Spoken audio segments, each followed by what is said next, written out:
Chodź tu! Gdzie? Gdzie? Hela! Zaraz któryś skoczy. Drut jest w drodze.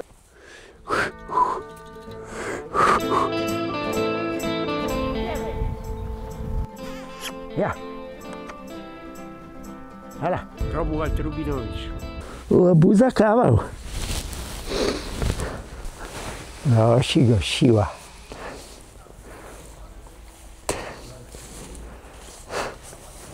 Zaraz któryś skoczy. Ale łobuzie jeden, nabroiłeś. Nabroiłeś, jeszcze żebra mnie bolą. Jeszcze żebra mnie bolą, jak mnie przewiozłeś. Łobuzie jeden. Och, ale ma respekt tego dużego, ma. Duży dolba sobie nie bierze, prawda, pasi się, a on taki trochę ten młody, niespokojny widać. Och, on jest strasznie szybki, ten młody, to jest normalnie błyskawica. Jak ruszy to, Pomyślałem sobie, wpuszczę go do tej zagródki, niech się tu siedzi do wieczora, tu ma trawy, przeżyje do wieczora, wieczorem go stąd zabiorę. Ale jest czasem nieobliczalny. O, jak się ładnie pasie. Zwierz po prostu. Może robotnikom trochę strachu napędził. Ten to się najbardziej boi.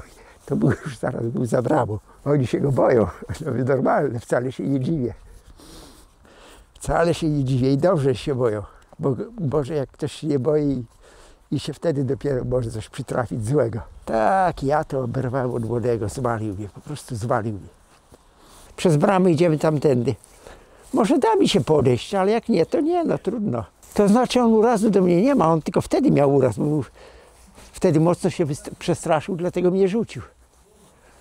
Teraz on urazu nie ma, także uważam, że...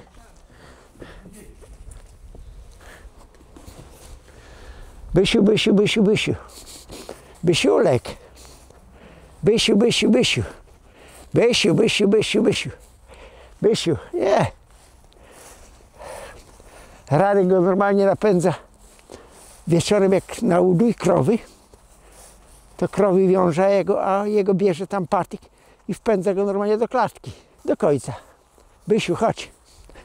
Chodź, Bysiu. Bysiulek, chodź. Bysiaczek jest mój Bysiu. Byś. A i ładny Bysiu jesteś. No bardzo ładny, chodź. Bysiu. Ma chody. Nosi go. Idzie łeb do góry. Jak na rodeo. Bysiu, chodź. Byś. Jechałem tędy w pole, bramy były otwarte. Wsiadłem oczywiście w podwórku. No i ten odcinek drogi spokojnie przejechałem aż na górę. Tak, na tym młodym byku. Byk szedł bardzo ładnie. Dzień był pogodny. Akurat dziś jest równo 2 tygodnie, jak to zdarzył się ten wypadek. Tylko to wieczorem było, po godzinie 18. Słońce było tam, niedaleko przed zachodem, bo teraz słońce zachodzi już dość wcześnie. Jak to się mówi, mamy jesień. No i spokojnie sobie przejechałem. Byk ładnie szedł. O, poszedł sobie do krówki, tak? Wącha krówkę. O, to też jego robota. To jest robota. Tu trzeba wbić palik, bo jeszcze pójdzie mi przez drut. Tu trzeba wbić palik, żeby ten drut podnieść. To on rozrył. Proszę, jak on ładnie rozrył skarpę. Czyli działa, Bysiu. Siła go nosi. Skarpa była cała. On sobie bawił się. Rozrył. No, jeździć go jeździłem, ale niestety nie porywam się, żeby oduczyć go strachu, bo tego podobno się nie da oduczyć. Bo nie wiadomo, co jeszcze może go spłoszyć i on wtedy staje się bardzo szybki i bardzo niebezpieczny, jak człowiek. Ja się nie spodziewałem po prostu. Miałem ciasno popręgę zapiętą, trzymałem dosłownie popręgę opuszkami palców. No niestety. Jak strzelił w powietrze, to nie utrzymałem się. Poleciałem plecami na twardą ziemię. Pobiłem sobie żebra, że nie mogę oddechu złapać. Tego się nie dało przewidzieć po prostu. Nie było nic, po prostu nie było żadnych strachów. O, zerwany drut jest, pościągały te na górze, to jeszcze byk mi zerwał i muszę przyjść ten drut zwinąć po prostu i rozciągnąć nowy, bo niestety zrobił się bałagan straszny. Drut jest w drodze, normalnie drut jest, zaplątałem się, cholera. Tu jest jak wnyk. Czeka pan. Muszę koniecznie przyjść zwinąć go. I pan się zaplącze. Tak. Zerwany jest w kilku miejscach. Cholera. On wtedy u góry go zerwał, ja nie miałem czasu. Radek ma dużo roboty, bo musi zajmować się zwierzętami i kuchnią. A ja obity jestem. I też muszę przyjść po prostu zwinąć go na złom i rozciągnąć nowy drut, bo już on jest po prostu zardzewiały. Tu go zaplączę, żeby on nie był pod nogami, że powiem tak do kata normalnie z taką robotą. Bo na drodze, no niestety, nie może on leżeć na drodze. On już jest przerdzewiały, trzeba go po prostu zwinąć i później na złom. Tu poniżej to porwały łosie albo sarny, prędzej łoś porwał. Bo sarna to przechodzi nad drutem wierzchem, a łoś idzie jak czołg i zrywa drut. Ale na górze to jeszcze tam drut był cały, bo w momencie jak byk mnie zwalił, to zerwał też drut, bo widziałem, że zerwał jak wstałem, jak już się podniosłem z ziemi. No i dalej też leży. No, tu się jeszcze jechało normalnie. No ładny kawałek byliśmy od domu. Pojechałem, miałem zamiar zrobić rundę, wyjechać do asfaltu i wrócić drogą tam przy starym, aż do starego nasypu kolejowego i do gospodarstwa. Taką zawsze robiłem rundę i dosłownie szłem poprzedniego dnia, tylko że dzień był pochmurny i wszystko było dobrze. Byk szedł ładnie. Cóż, ja 20 parę minut i ja zrobiłem sobie tę rundkę spokojnie i byłem w domu. A na drugi dzień niestety wyjechało się i się wróciło na piechotę. I to tak, tak szłem do domu. Nawet kija nie miałem, żeby się czym podeprzeć. Już Bysiu mi się nie dał złapać, oczywiście był mocno spłoszony. Tu leży kołek, tak, tu leży drut. Wszystko jest normalnie, jak to się mówi, w proszku. Bo ja tu od 2 tygodni nie byłem, po wypadku ja tutaj nie byłem. No cóż, tak bywa. Ktoś mi powiedział, raz się jedzie na byku, a raz się na ziemi leży. Tak jedna pani mi powiedziała. Raz się w szpitalu leży. No w szpitalu to ja raczej tylko z wypadku byłem tylko raz, a miałem ich 5 i teraz też nie pojechałem do szpitala. Nie poddałem się żadnym prześwietleniom. Czuję się na siłach, że sam dojdę do zdrowia. Jedynie powiedziałem, żeby tam synowa czy syn, żeby kupili mi maść. Kupili mi kilka tych opakowań maści. No i zacząłem smarować plecy, no i wszystko. I wszystko. To jest całe lekarstwo. Nie brałem żadnych przeciwbólowych, żadnej tabletki, nic. Powiedziałem, nie będę się truł. Niech mnie boli, trudno. Jak byłem taki głupi, to niech mnie boli. O kurczę, z tamtej strony jest rozciągnięty, no nie ma kabra. No z tamtej strony byk nie porwał, Boże, co tu się dzieje? Łosie rozciągnęły, koniec świata. Tu jest palik wyłamany, tu jest drut. Mamy normalnie plątaninę drutów. Dobrze, jak on nie jest zerwany. Ten jest. Oczko było. Dobra. Ale proszę pana, zrobiły makabrę. O, proszę pana, ten wypadek zdarzył się tu, dosłownie tu.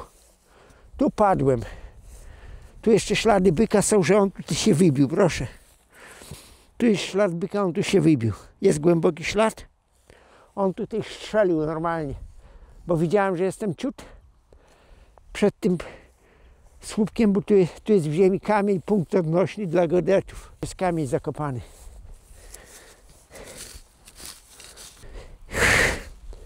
Ja widziałem, że jestem tak blisko tego I teraz powiem internautom, dojechałem do tego miejsca i raptem byk strzelił w powietrze, do pionu. No wyleciałem plecami gdzieś tutaj, na tą twardą drogę, choć dobrze, że tu jest trochę trawy. Padłem, nie mogłem oddechu złapać. A byk się zwinął jeszcze, wiem, że zrobił takie coś, że jeszcze zdążył mnie kopnąć tutaj racicą w kolano od wewnątrz. A ja nie miałem oddechu. Uklękłem na kolana i walczyłem, żeby złapać oddech. Jak się podniosłem, to byk już zerwał tutaj druty, które ciągnął w pole, bo z tej strony normalnie drut był naciągnięty. Widać, wyłamany słupek jest, prawda, jeden, tam jest drugi wyłamany i on na polu robił kółeczko i widziałem, że jest czegoś spłoszony. Ja nie mogłem uzmysłowić sobie, czego on się wystraszył. Nie zerwał się żaden ptak. Jak to nieraz ptak jakiś zerwie się głośno. Nie było żadnego zwierzaka, zająca, lisa, nic, kompletnie nic. I zachodziłem w głowę, czego on się przestraszył. Idę do niego zgarbiony, Bysiu, chcę go złapać. No nie, bo on przecież jest, no nie puszczę go, bo nie wiadomo gdzie pójdzie. A on jest spłoszony i ucieka ode mnie. Tak jak zawsze dał mi się do ręki przyjść, tak nie, niestety. No to cóż, powoli zataczałem kółka. Jak się do niego zbliża, on odskakuje, ucieka. Skierowałem go i tą młodą trawą, bo to jest młoda koniczyna wsiana z trawą. To będzie normalnie pastwisko, będzie trawa kośno do koszenia na siano i do pasienia w późniejszym czasie. I byka skierowałem, no jesteśmy, można powiedzieć, z 500 metrów od domu, prawda? Szłem powoli za nim, a on szedł. Tam wpędziłem go na dole, tam też drut już był zerwany przez łosie. Wpędziłem go na drogę i on kierował się powoli. Krowy były w tym czasie tam na paśniku, były przy budynkach i on sobie szedł, a ja za nim. Ale proszę pana, jak doszłem tak trochę poniżej stodoły, byk dał mi się normalnie złapać. Więc wziąłem go za kółko i prowadzę do podwórka. Akurat wyszedł Radek z podwórka i mówi, czemu? Pojechałeś wierzchem? Czemu byka prowadzisz i zgarbiony idziesz? Ja mówię, oberwałem. Co się stało? Zwalił mnie. Mam pobite żebra, wiesz, boli mnie. A może się połamał? Mówię, nie wiem. Może mnie połamał, ale na razie żyje. No Radek wziął byka, zaprowadził byka na oborę. Ja poszedłem do domu, trochę obmyłem ręce. Jak to się mówi, z biedą się rozebrałem z tego roboczego ubrania. Na kanapie był koc. Położyłem się na kanapie, no i leżę. Ale wstać nie mogę. Nie mogę jak mi głowę od poduszki oderwać. No i to się w ten sposób, myślę, muszę rozwikłać zagadkę. Co go spłoszyło? Przecież tu nic nie było. Jak tak leżałem i tak mnie bolało, w nocy nie mogłem spać. Przez ładnych parę godzin, bo taki miałem ból, że przyszło mi do głowy.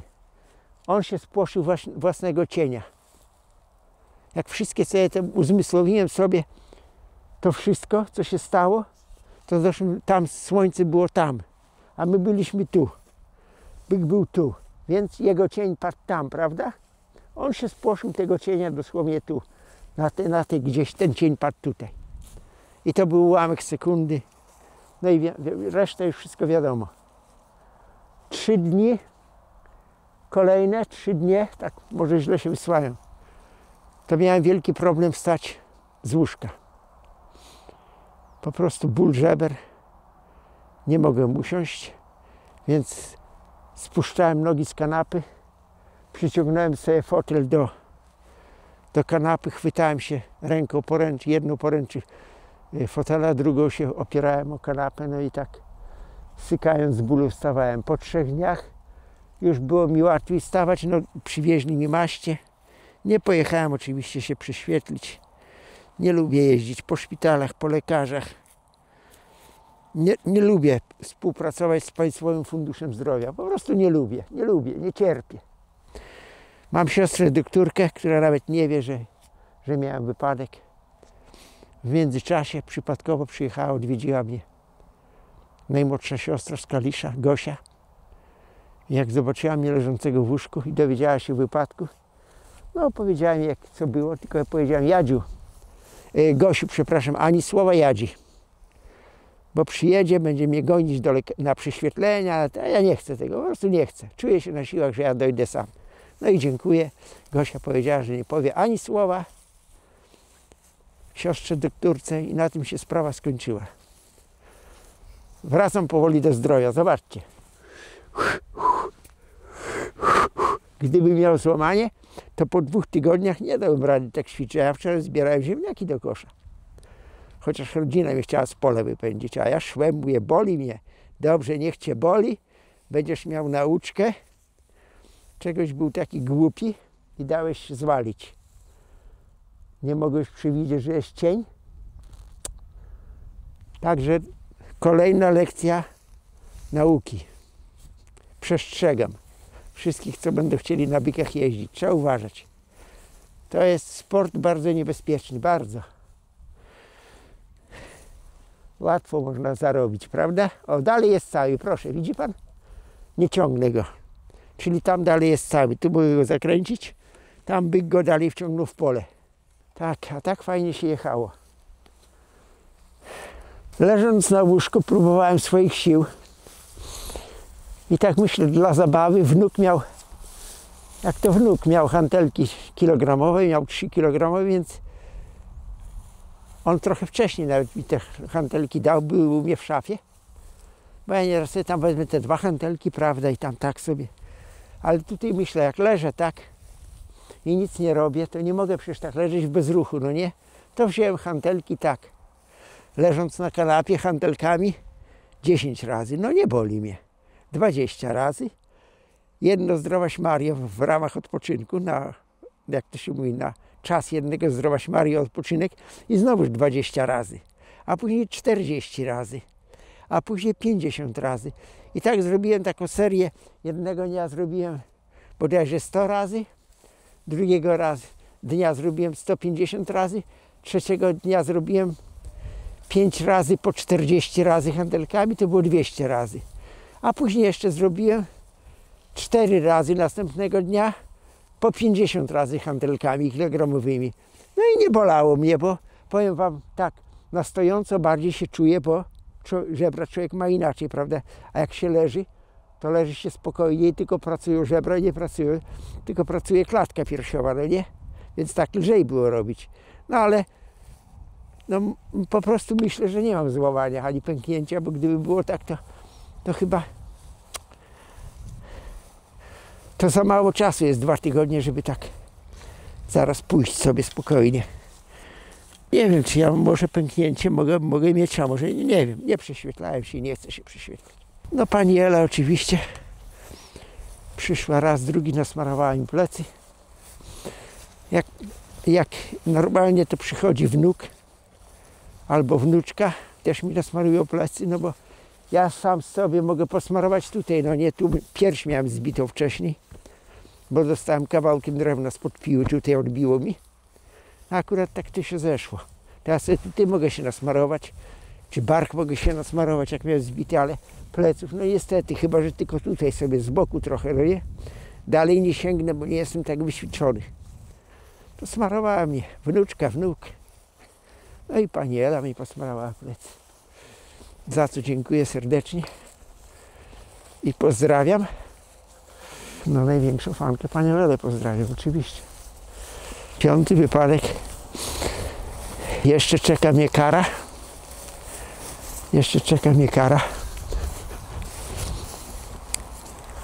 Coś spożywcza kara, tak? Tak, spożywcza kara. Pani Ela powiedziała, że jak pójdę do niej, pojawię się u niej, to rozsypię kilogram grochu w kącie i niegrzecznego ucznia postawi na kolana, każe klęczeć na kolanach na grochu. To będzie dopiero kara. A ja będę musiał się temu poddać, bo niestety. No niestety. No nie byłem grzeczny, w ogóle zachowałem się jak... Uważałem, że już umie byki ujeżdżać, a tu się okazało, że jeszcze nie umie do końca ujeżdżać, że byk mnie tak przewiózł, że... Szkoda mówić. Tak jak Ali jest uparty, ale Ali jest o tyle bezpieczny, że on nie ma strachów. On jest. Nieważne, czy wyskoczy lis, czy wyskoczy dzik, czy wyskoczy sarna, Ali jest On może tylko drgnąć, ale co do czego on drgnie i tak zrobi. O, o. I każdy zwierz, jak to się mówi, tuli ogon pod siebie i zwiewa. I to jest byk, a to jest ploche i przez to jest niebezpieczne. Cóż, powiedziałem, że wszystko ma swoje granice, jak to się mówi, trochę trzeba zachować takiego zdrowego rozsądku. Jak to się mówi, jest takie powiedzenie, nie z każdej mąki będzie chleb, z każdego jabłka wino i widocznie jego też. Nie da się go tak naprawdę, żeby tak na nim jechać, jak się na Alim jechało do lasu, bo w lesie jakiś zwierz jakby wyskoczył, to ja bym sobie żebra połamał albo głowę rozbił o pierwsze lepsze drzewo. No niestety, bo w lesie to wiadomo w lesie, no nie. Dziś trochę mnie żebra bolą, bo wczoraj ponosiłem ziemniaki. Znaczy kopaliśmy ziemniaki, no i zbierałem i koszyki nosiłem. To dziś muszę trochę pocierpieć. Ale ważne, że ziemniaki są wykopane. Ja nie chcę takich, wiesz, takich przygód. To tak się mówi. Ale 3 dni to było, wie pan, piekło na ziemi. Nie daj Panie, jak to było. Także nakładka teraz Bysiu bramy nie zwali. Popracowałem nad tym właśnie z bolącymi żebrami, to robiłem. Uratował to hak i ten pociąg mocny. Bo nie było tej nakładki. Nie było tej nakładki tutaj. Tu jest gruby ceownik, taki naprawdę gruba ścianka, porządny ceownik. Wyciąłem taką nakładkę, wkręciłem 2 śruby i teraz już po prostu ona zabezpiecza, ta nakładka, że byk nie zwali bramy do góry, bo on po prostu, ja byłem na targach w Bendarach, a dzwoni do mnie syn Radek, że Bysiu zwalił bramę. A uratowało to, że tu jest linka stalowa mocna, tam jest mocny hak, który nie puścił, bo tu jest bardzo mocne okucie zrobione, prawda? No i brama się spadła z zawiasów, oparła się o ten stos drewna, tu jeszcze nawet więcej drewna było, bo ja zabrałem te kołki, jak robię to nakładkę. Brama się zaparła o te kołki, no i Radek sam nie dał rady włożyć. Dopiero jak Daniel wrócił z roboty, to włożyli to bramę na miejsce, ale później jak ja wróciłem z targów, to minęło 2-3 dni i znowuż brama jest zwalona z zawiasów. Więc ja myślę, hola, kolego, chociaż byłem po wypadku, bolały mi żebra, ale będąc po wypadku wyciąłem tę nakładkę, wkręciłem na miejsce, głowa spokojna. Także jak się czegoś nie zrobi do końca, to jest źle. Myśleć o wszystkim właśnie, żeby to jest byk, podszedł, pasowało mu, prawda, cóż mu bramę na rogi wziąć. No, on by takich bram na rogi to wziął cały stos. Tylko uratowało mnie to drewno, które tam stoi, bo on by ją wepchał do podwórka, aby sobie poszedł pod tym podciągiem, prawda? Tylko drewno go zatrzymało. Zaparło się w te drogi, w te obrzyny, no i brama się zablokowała i całe szczęście. Bo jakby sobie poszedł w podwórkę, to by było gorzej. Później go opanować, to niestety on idzie jak czołg. Drodzy internauci, to jest mój nóż. Jak potrzebujecie takiego noża, to polecam. Mnie się on bardzo przydaje i bardzo się podoba, jest bardzo funkcyjny. Szybko go się wkłada, bo jednym pchnięciem ciach sprawdza mi się bardzo dobrze. Drodzy internauci, zapraszam Was do wspierania kanału przez Patronite'a. Romek Zaklinacz Byków. Serdecznie pozdrawiam Kacpra Rogoza, Dariusza Zembalę oraz Mariusza Potockiego i dziękuję za wsparcie kanału Romek Zaklinacz Byków i Byk Ali.